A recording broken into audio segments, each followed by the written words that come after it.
Hey guys, Jorge Pelayo. So here's the question. Are you a long-term thinker?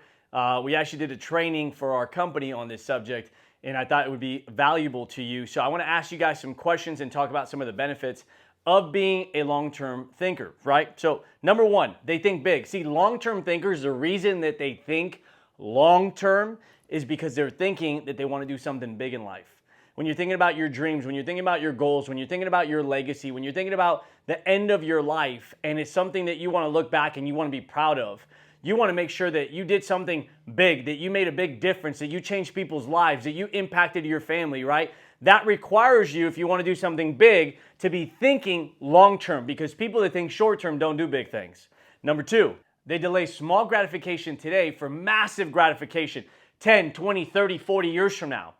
There's been times in my life where I was overweight. Why? Because I wanted to eat the pizza. I wanted to eat the stuff, the Pazookies, okay, from BJ's. All that good stuff that tastes great but makes you fat, okay? Trust me, I understand. The wings, we used to have wing competitions with my brother at Coach's and see who can eat wings, and I think we would do like 20 wings each and we just kill it, okay?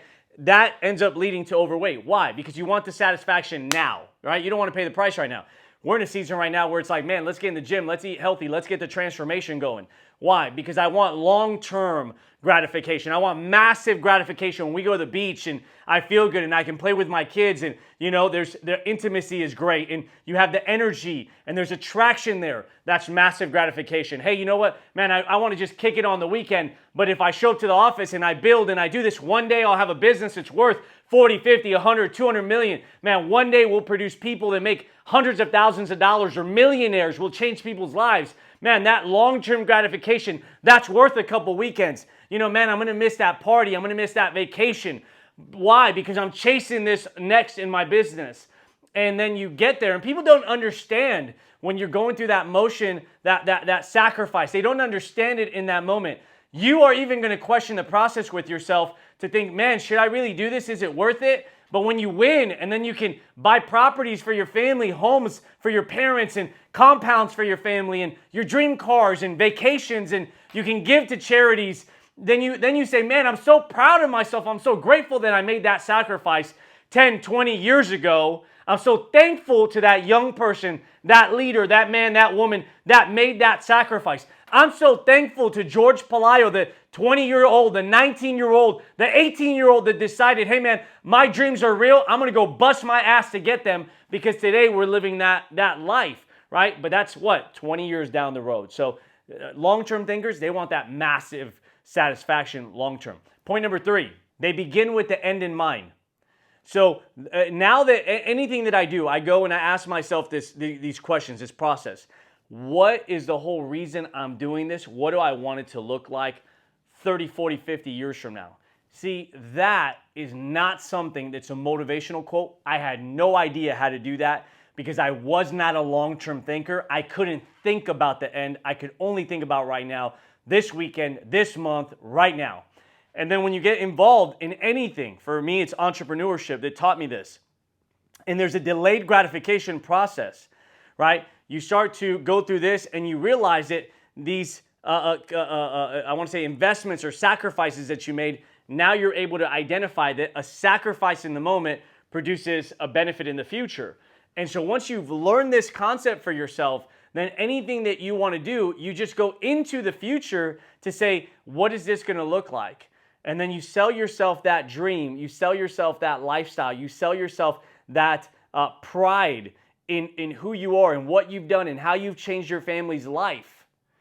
And then you say, okay, who does this person need to be, right? What is this person, how do they act? How do they think? How do they handle conflict? How do they strategize? How do they show up? How's their work ethic? How's their preparation?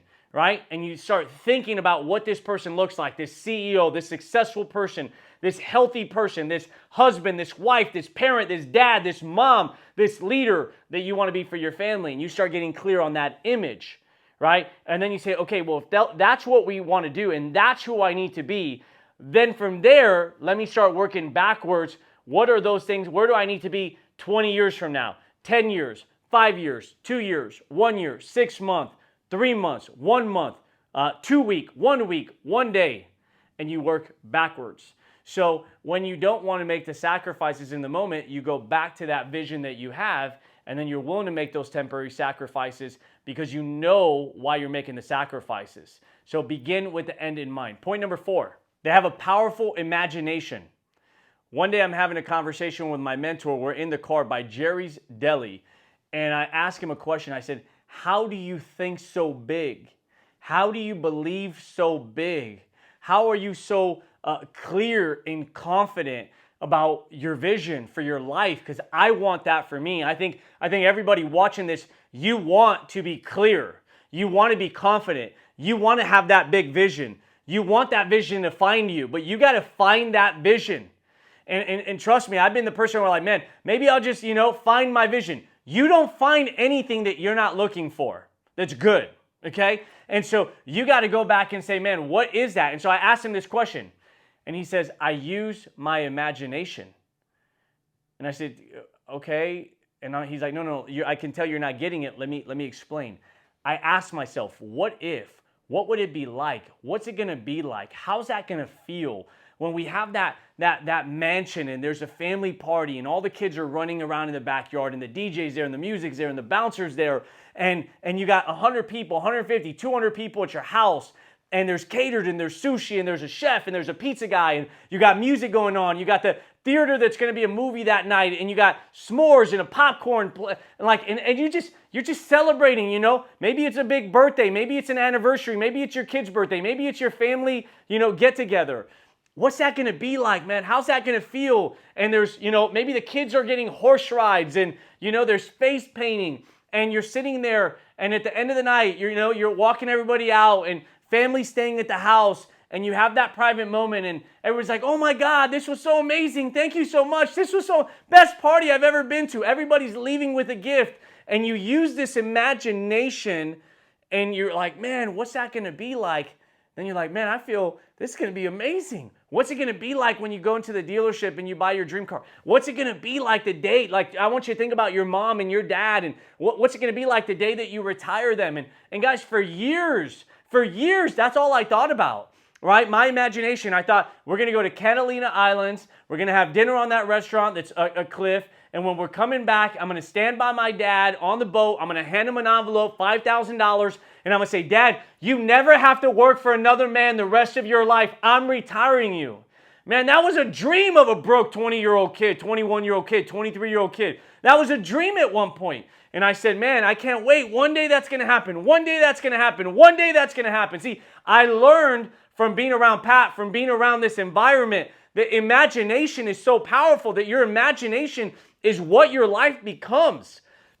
And I would dream about that. And I would dream what it's going to be like sitting in the balcony at the end of the night with a glass of wine and my wife on the rocker looking up at the moon and just out in the backyard and the crickets and the frogs and the noise and the birds and just like, man, we're going to be at peace, right? And I would dream about that, right? I dream about my next dreams right now. Man, what's it going to be like to have a 100-acre compound and all the quads and the toys and, man, the horses and the fruit trees and the vineyards and the shop with all the cars, the 20, 30 cars and the museum. Like, what's it going to be like? The workout center, the indoor pool, outdoor pool.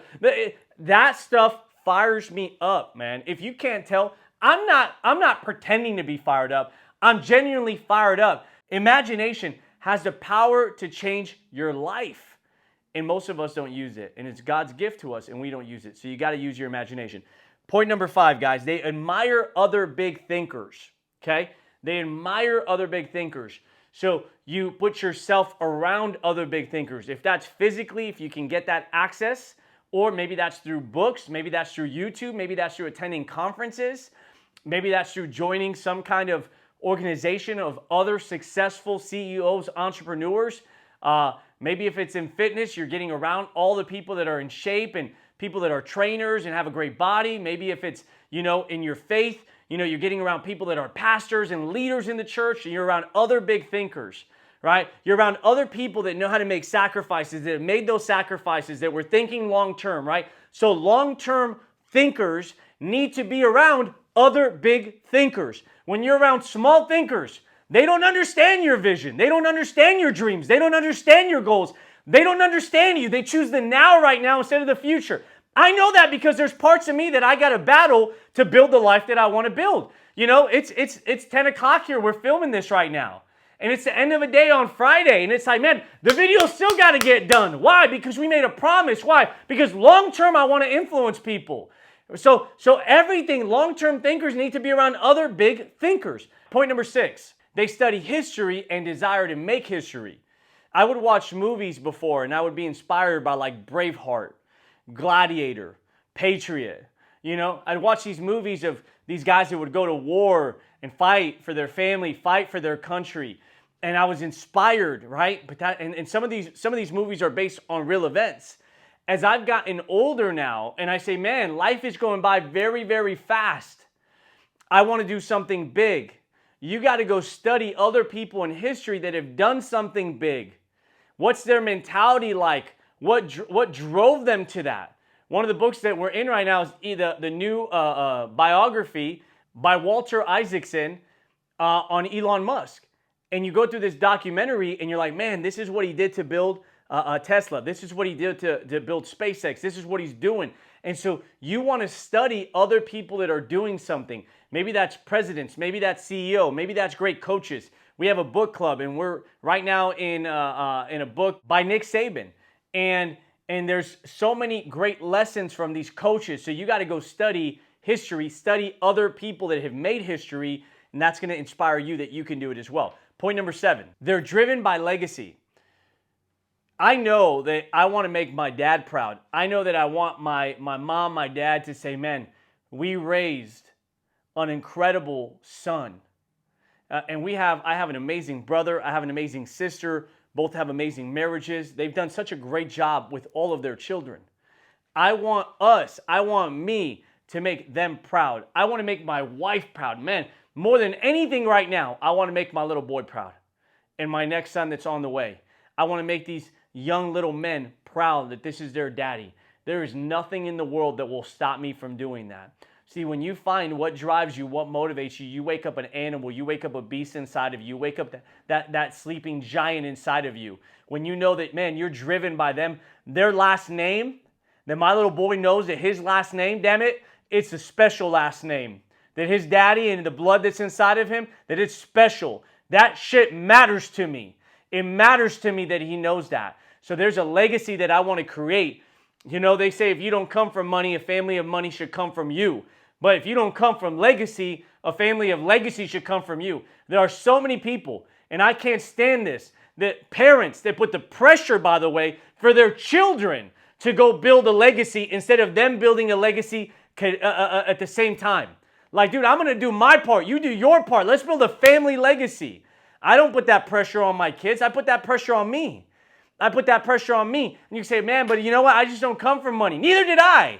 You know? Or, man, you know what? I've never had anybody successful around me. I have great parents, man. Amazing marriage. 40 plus years married. Great parents, right? But I don't come from money. Neither did I. You know? I didn't have a lot of people around me that were killing it, successful. I found one person, Patrick Bet-David, that was changing his life.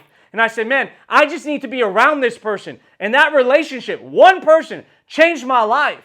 And that's the power of the right person in your life. So you need to put yourself in a position where you're around the right people, right? If you want to build a legacy, you're going to have to be around the right people. And you also want to be around other people that are building a legacy. Number 8, they are inspirational. When I say they're inspirational, long-term thinkers, the reason that they're inspirational is because they inspire themselves all the time to keep going. See, there's a lot of times where I don't want to wake up. And sometimes competition or other things will do it where I'm like, man, you know what? That other guy, he's at the gym already. Wake up, right? And I think about that because you're tired, it's cold, it's in your bed, you got the nice bed, the nice pillows, everything's feeling good, but you got to get up and go to the gym, right? That is a side point to where I'm going, but you got to find a way of inspiring yourself. See, competition may be that inspiration.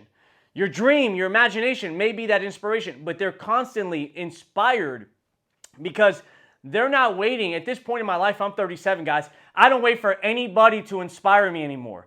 There was a time where I needed other people to inspire me. There was a time where I needed motivation. And I understood that I needed it. So I put myself in an environment to get it. And at one point, you got to outgrow that environment where you become the inspiration for other people. That you learn how to inspire yourself and you become that inspiration for other people. That they need somebody else's inspiration. That they need somebody else's motivation. And eventually, they're going to develop their own. And then they're going to go help other people do the same. But long-term thinkers constantly inspire themselves and they're inspirational. Point number 9 here. They turn big problems into small problems. Why? If you want to do something big, if every time there's crap, every time there's a problem, every time there's an issue, it's, oh my God, it's the end of the world. Oh my God, nobody wants it. Oh my God, man, you don't know. If you make this problem, you make it big, you're going to have a very small life. Here's what I've learned. Every time I would go up to my mentor and I would say, hey man, this is going, okay, well, let's find a solution. Didn't overreact, right? And I learned that to not overreact. That, hey, you know what? It's perspective. Okay, did somebody cheat? Did somebody lie? Did somebody steal? Did somebody kill somebody? Okay, well then we can find a solution. You know, there's a solution to this. So what they would do is they'd take this big old problem and they'd make it small, right? And that's something that I've learned in my life. Hey, it's not that big of a problem. There's this great affirmation that says that's a small problem to a giant. See, if you're a small person, that issue's a big challenge. But if you're a big person, then that's a small problem. If you want to build a big life, you got to learn to understand, expect problems, accept problems, and change the way that you see them as, hey, I'll give you a perfect example of how to change the way you see them. I'm having a conversation with my CEO, and he says, hey, there was a time when we were building home office, and we had so many problems. And he goes to our CFO at that time, and he says, hey, you know how we could solve this problem? Let's just grow at 6% instead of 60%, and we won't have any problems. But then growth is a problem. He says, do you want to do that? He says, no, not at all. I want to grow 60%. Well, then guess what? We're going to have a lot of problems. Understanding that there's going to be a lot of problems. That's so refreshing, by the way, if you want to do something big. Now, you don't want to deal with the same problems multiple times. That means that people didn't find a solution to it. So good problem when you have it one time. If it keeps coming up, that's a bad problem. But when you have that mentality that, hey, you know what, this is going to be part of the journey, it's so refreshing because when it happens, you're able to then become, okay, cool. You know what, that bothered me, but you know what, good. Why? Because it's a problem, and problems mean that we're growing, okay? So they look at problems differently. They turn big problems into small problems. Next one, number 10, they don't overreact. That actually ties into number 10. We talked about it. They don't overreact. Number 11, they don't get too up when they're winning, and they don't get too down when they're losing. Long-term thinkers, okay, don't overreact in a good way too when things are going good. I'm at this house. We qualified for this elite meeting, and I'm sitting down at this gentleman's home. I want to say it was in Utah, and he was a $5 million earner, somewhere around there. And he says, hey, let me tell you something about life. It's never as good as you think it is. And I'm like, that's so depressing right now. It's never as good as you think it is. He's like, it's never as good as you think it is. I'm like, dude, this guy has just sold me a nightmare right now. I thought, like, this is what it's like. I'm thinking, you live in this big old house, $5 million house, and you're telling me it's never as good. What a depressing freaking statement. He says, but let me tell you the other part. He's like, it's also never as bad as you think it is. It's typically somewhere in between. He says, I don't get too high. He says, let me give you another one. You're not as good as you think you are. I'm like, man, that's another negative affirmation. He says, but let me give you a good one. You're not as bad as you think you are. He says, see, the challenge is too many people get too high when they're winning and too low when they're losing. And that was such a nugget for me as a young entrepreneur, young man, young kid becoming a man, where I said, I really need to remember that. Because sometimes when I was doing good, I'd be so excited, and when we would have a bad month, I thought it was over. I thought it was the last month. So that was a big point for me. Let me give you the next one. Number 12, they 100% trust the process of hard work and improvement. That is difficult because when you're getting a paycheck, you know you're getting paid. You know that there's going to be money. You know that you can go buy food. You know you can put gas. When you're an entrepreneur, if you go this route of entrepreneurship, okay, and that's what I speak on a lot because that's my experience of learning these life lessons was through entrepreneurship. That when you are going through this process and you go from, I know I'm going to have money for food, to, I don't know if I'm going to have money for food. You have to find trust in something, peace in something, belief in something. So what I learned was I had to find trust in the process of hard work, that I had to believe in hard work, that I had to believe in the process of sowing, right, and reaping. I had to believe that if I planted something, right, that one day I was going to be able to go harvest that. And there was this great quote that saved me that I said to myself over 100, 200, 300, 500 times. Don't judge the day by the harvest you reap, but by the seeds you plant. So I had to have trust in the process of hard work, and I had to trust the process of improvement. That if I got better, if I got a little bit better every day, that my results would get better. And even when I couldn't see it, I had to trust, I had to believe. See, long-term thinkers trust the process. They trust improvement. They trust hard work. They find faith in the commitment to the cause. They find faith in their commitment. And that's why they're like, man, how's that person such a damn big thinker? Well, guess what? They learn to trust the process. That if they show up every single day and they work and they improve and they strategize and they don't stop, that they're going to keep winning. And it doesn't matter if they win by maybe a little bit that day or a lot, as long as they're consistent with the process. That changed for me. That helped me not get so caught up in the moment. Yes, I knew I was going to struggle. I accepted the struggle because I knew it wasn't going to be forever. I knew that there was an end. I knew that there was a finish line. I knew that one day I was going to have peace. I knew one day I was going to be happy. I knew one day I was going to be wealthy. And all those things have happened in my life. Why? Because I trust the process of hard work, and so do long-term thinkers. They trust the process of hard work. Let me give you the next one. Number 13, they are consistent regardless of the outcome. They are consistent regardless of the outcome. That ties into the last point that I said, meaning that it doesn't matter if they get a sale that day, if they make an income that day. It does, don't get me wrong, they need to. So that makes them better. But they understand that if they gave their very best, that things are going to work out for them. Let me give you point number 14. They are the ones that others run to when there's conflict. See, a long-term thinker, because of all these things we've talked about, because they dream big, because they imagine, because they know the future, because they accept that there's going to be problems, because they make big things, big problems small, right? Because they're able to put things into perspective, because they trust the process. When there's an issue, people go to them. People run to them and say, hey, what do I do here? See, if people are coming up to you, and I know oftentimes I don't want to hear about challenges and problems. I want to be able to focus on the things that change my life and grow our business and grow our teams and help them win. But the fact that somebody will come to me with an issue because they know that I have wisdom and I can resolve that, that is, I appreciate the fact that I've been able to play that role in people's lives. And I look at that as an aspect of leadership. So if you're a long-term thinker and you're a big thinker, people come to you where there's an issue and they look to you for direction. They look to you for guidance. They look to you for wisdom. They look to you for perspective, and your perspective can change their life. Let me give you the next point. They are phenomenal processors and play out all scenarios to find the best course of action. They're phenomenal processors. So they're like a lawyer when there's a situation. And they'll say, okay, let me get all the data. Let me understand the situation. What are all the different case scenarios here? What could have happened?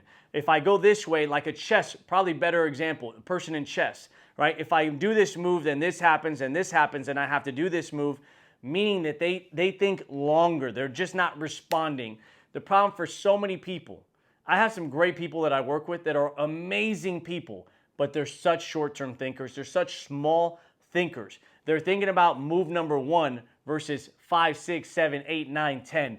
And because of that, they keep responding, and then they have to respond to that response, and then that was the wrong response, so then they have to respond to that response, and it's just like, man, you keep making the wrong plays, and that's why you keep losing, right? So they are phenomenal processors of thinking about all the different situations, all the parties involved, all the long-term causes, the ripple effect. If I make this decision, right, when the court, the federal court, right, superior court, says, hey, we're making this ruling, then that becomes a case that other cases can pull from. So they're thinking long term, how does this affect every other situation in the future when we have this same challenge again?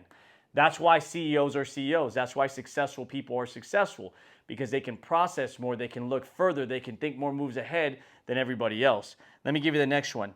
They stay excited until the job gets done. When others are tired, they're just getting started. They stay excited until the job gets done. I'm watching this video. It's called Just Do It by a guy named Art Williams, who's a grandfather of the recruiting, building, insurance model. And he's doing this video at I think it was a national convention for Christian pastors. And he says, let me tell you, and they invited him to be the speaker, all right? And he says, let me tell you the best definition of a winner that I've ever heard. He says, they stay excited until the job gets done. And I heard that, and I was like, okay, I guess they're fired up, And then you go through challenges, you go through problems, and you realize that you lose a little bit of enthusiasm. You lose a little bit of energy. You lose a little bit of intensity. You lose a little bit of excitement. And that problem started stealing your dream and stealing your vision. You allowed the adversary, you allowed adversity, you allowed the negative to overcome. You allowed the negative to win. And I just won't allow that in my life. I love too many people, and I want a big life, and I want to do something that matters, so I just will not allow that.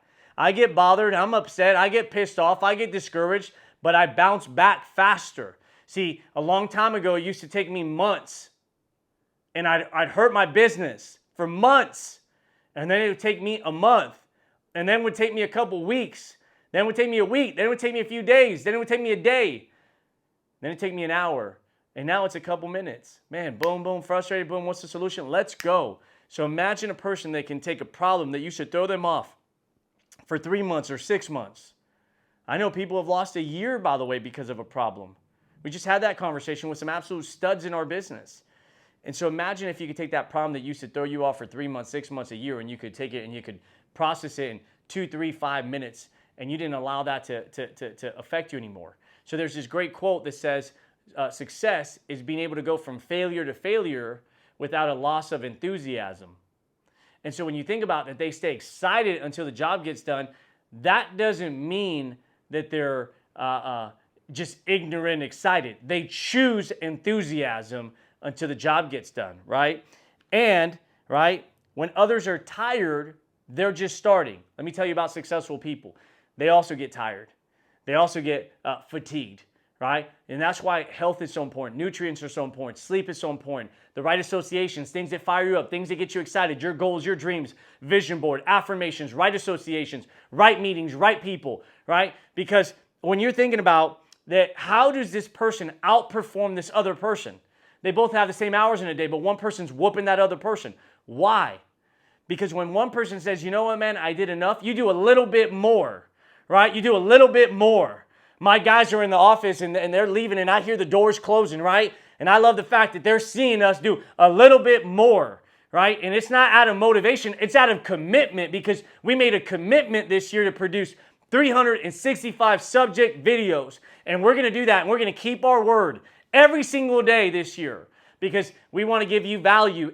And we want your, watch this, watch how I think. We want your attention. What is attention? Attention is your time. What is your time? It is your life. And so if I'm going to ask you for a piece of your life, I'm going to make sure that I'm consistent in your life to be a person that you can come get value from every single day, that we can create content that helps you get closer to your best life.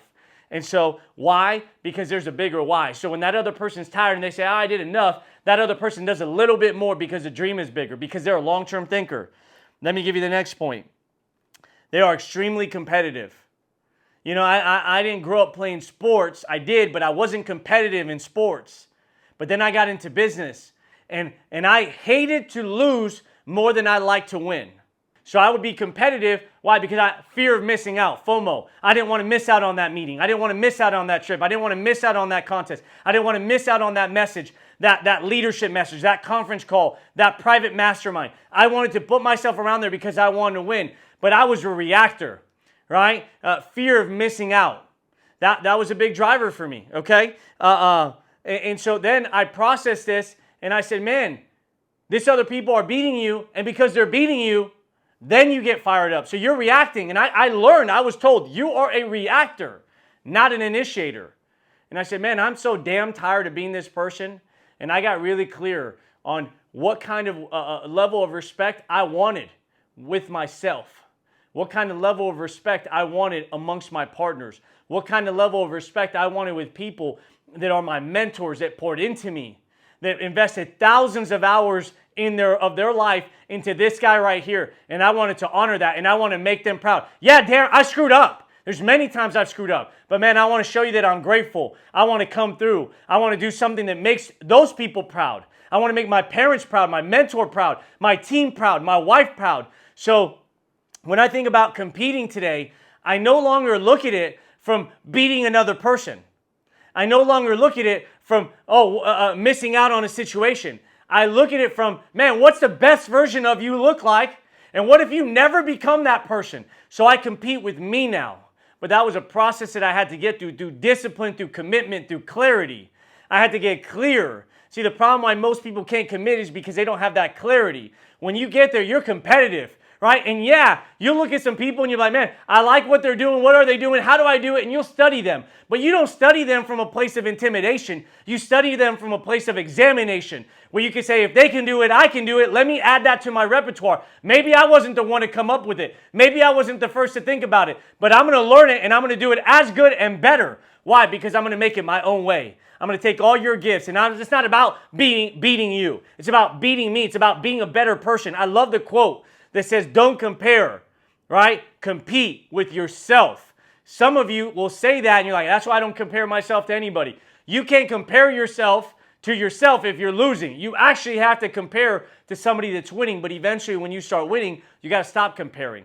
You got to start learning, right? But you got to start competing. Next point, they don't tolerate gossip or negative people. See, a virus, it's a small little thing, but it could spread, right? So long-term thinkers, big thinkers, don't tolerate negative people, don't tolerate victim, don't tolerate gossip, don't tolerate negativity. They don't tolerate because they understand that they need their mind, their spirit, and everything that's inside of them to be focused on the good, to be focused on the positivity, to be focused on prosperity, that's where they got to take their brain. So anytime somebody brings some crap to me or problem to me, if they want to get better, I'm all in it. But if they just want to complain and vent, dude, what's the solution? Why are you talking to me right now? What is your solution? Let's get better. Bring solutions to me, not problems. Don't just bring the problem. You can bring it, but you got to bring a solution too. So they don't tolerate gossip or negative people. Next one, they work in the present but live in the future. I may be having a conversation with somebody. In my mind, I just went to my dream house. I just went to the house in the Amalfi Coast. I just went to the house in Mexico in Cancun. I just went to the cabin. I just went to Aspen, the champagne party at the top of the mountain. I just went to the dream house. I just went to my kids' games. I just went to the World Cup with my son. I just went somewhere, right? I work now, but I'm in the future. Had to learn how to do that.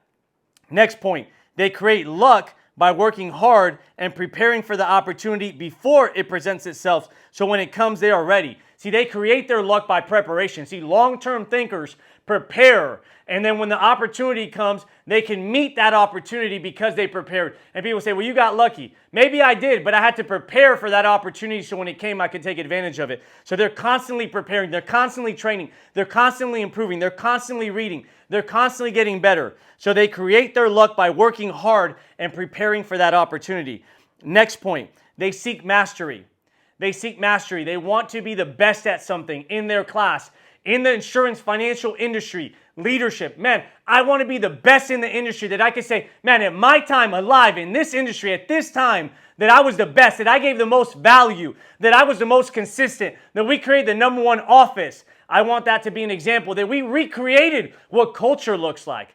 I want that story. I want to be that. I want that for myself. I want to be a master at this game. I want to understand every single scenario and say, how do I do that better? How could I have handled that? What's the right leader do? I'm looking for improvement, micro improvement, 0.01 improvement, because I want to get better every single day. They seek mastery. Next point, they hope everyone comes along for the journey, but they understand that most won't make it. We just had an interview with Vivek.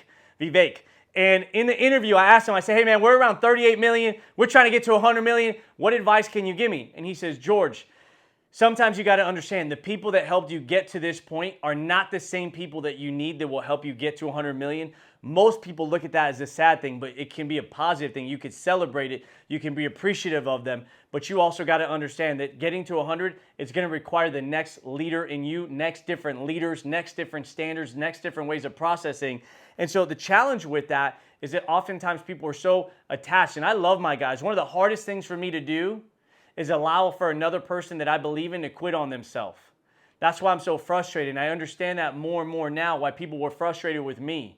The hardest thing to do is to see a person that could have been a giant give up on their dreams and not even be aware that they're quitting and they're giving up. Man, that's painful. And so you got to understand, not everybody's going to make it. You hope they do, but you understand not all will make it, and you don't allow those that stop to stop you on the way. Hey, I love you, and I got to go. And when you need me, I'll be here, man, but I got to go. And that's a tough conversation, but I love you. Okay, and I understand you don't want to get past this point, but I got to go. And that's a conversation you may have to have with people. Next point, they aren't surprised by challenges. We talked about that.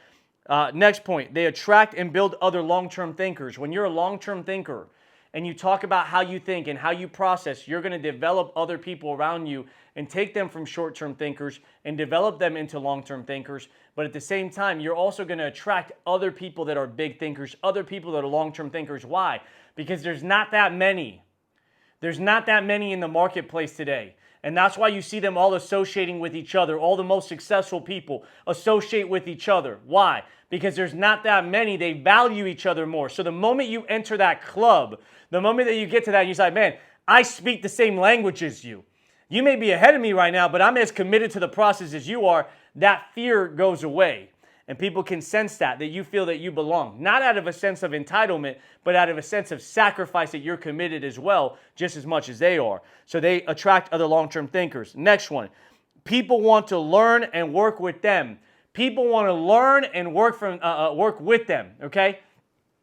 So they're attracted to that. Human beings are attracted to leaders. Human beings, people want to follow somebody that knows where they're going. People want to follow somebody that's got a big vision, bigger vision than they do. They want to follow somebody that's got big dreams. We all want to follow somebody that's doing something big in life. It's the way that it works. Next one, they have attractive energy and personalities. It's so hard not to be around a long-term thinker and a big thinker and to not be attracted to that energy and that personality, because it's just, man, it's such a sense of gravity and where we're going and what we can do together and what if we make it. And they dream for people. They imagine for people. They enroll other people in this dream and in this vision. Next one. They're always learning. We talked about mastery. They're always learning. Let me give you the last 4 points here. They stay excited about the basics when most get bored. This last 12-month, 15-month period in my career, year 18 coming into the business, moving to a new city, I analyzed the business and I said, man, let's get excited about the most basic things. Let's get excited about the boring things. Push-ups, pull-ups, sit-ups, squats, lunges, jump rope, running, excited, stretching, simple things, boring things. But let's get excited about the boring things. In the office, let's get excited about the boring things. Let's keep it simple. See, when you have something that's simple, it can multiply. When you have something that's simple, it can be duplicated. When you have something that's simple, you can go farther. More people can do it. You can enroll more people. If you can simplify the process, if you can duplicate, right? That's why they say in order to multiply, you got to simplify. So they stay excited about the boring things, the fundamentals, customer service, hard work, showing up early, staying late. The basics, by the way, big one right here. They play hurt. So a person will say, man, but I'm just sick. I don't feel too good, right? And that other person says, dude, I'm sick and I don't feel too good, but I got to get this done. The goals are bigger, right? Let's get some vitamins. Let's get some soup. Let's figure it out. Let's get an IV. Let's go. They play hurt. Man, but you don't understand. I'm going through a relationship issue right now with my spouse, George, and I just can't focus. Man, when you got a kid and you're going through that relationship issue, you can't stop being a parent. So you got to focus, right? When you have people that believe in you and they follow you and they're on your team, they're in your family, they're in your community, and you're going through things, man, they need you. Dennis Prager the other day, he's saying, man, I was dealing with my son who had a drug addiction. But I had to be happy for my other children, for my spouse, for my friends, for my family, that I had to be happy, meaning he had to learn how to be happy even though there was an area of his life that was breaking his heart. He had to learn how to play hurt. He had to learn not to allow family challenges to go out there and put a message of values and principles into the community. Right? He had to learn how to play hurt. Michael Jordan had to learn how to play hurt. Kobe had to learn how to play hurt. People got to learn how to play hurt. When I was broke, I had to learn how to play hurt. And it hurts, damn it. It hurts to play hurt. But then you respect yourself more because you were able to play hurt. See, anybody can play when they feel good. Anybody can play when everything's going right in their life. When I had a person take $1 million from me, I had to learn how to play hurt. When we lost some of our best people in the business, I had to learn how to play hurt. When people quit on me that I loved, I had to learn how to play hurt, right? When I went through financial challenges, I had to learn how to play hurt. The last 2 points, they don't use family, health, or their faith as reasons not to win. Man, I got a great marriage. I have an amazing time with my family. We have a great business. We got time to work out. We got time. I'm in Isaiah right now in the Bible. Just finished Proverbs and then I think Ecclesiastes. So we got time for faith. We got time for family. We have time for health. We have time for business. We have time to film this. We have time for fun. We have time for travel. All these people want to use their faith. Well, I can't because I'm Christian. God said, as it is in heaven, shall it be on earth. So I don't know why all these Christians are thinking it's okay to be broke and not be successful when God wants to honor you financially in every way of your life, not just financially, but in every way he wants to bless you. Right? So you maybe got to go read Proverbs 6 and, the whole mentality of being a sluggard and an ant and like, don't use your faith. Don't use the fact that you're close to God. You're so holy that you can't go out there and do something great in life. No, even more of a reason you should do something great because of who's your Savior. Well, I'm married and I got kids. Man, don't use your kids and your wife as a reason that you can't go blow it up. Go win. Man, but you don't understand. I'm sick and I'm going through this health issue. My mom, when she went through cancer, showed up with a smile every damn day. Every day. And then she said, I thank God that he gave it to me instead of my family because I can take it. Who says that? That's the person that trusts God, and that's a parent, and that's a wife, and that's a person that loves her family. She learned how to play hurt, and she didn't use her cancer as an excuse not to be a great wife or a great mom or a great human being. Right? See, you got to stop using excuses, guys, as a reason not to win. Last point here. They don't make excuses. They don't buy excuses.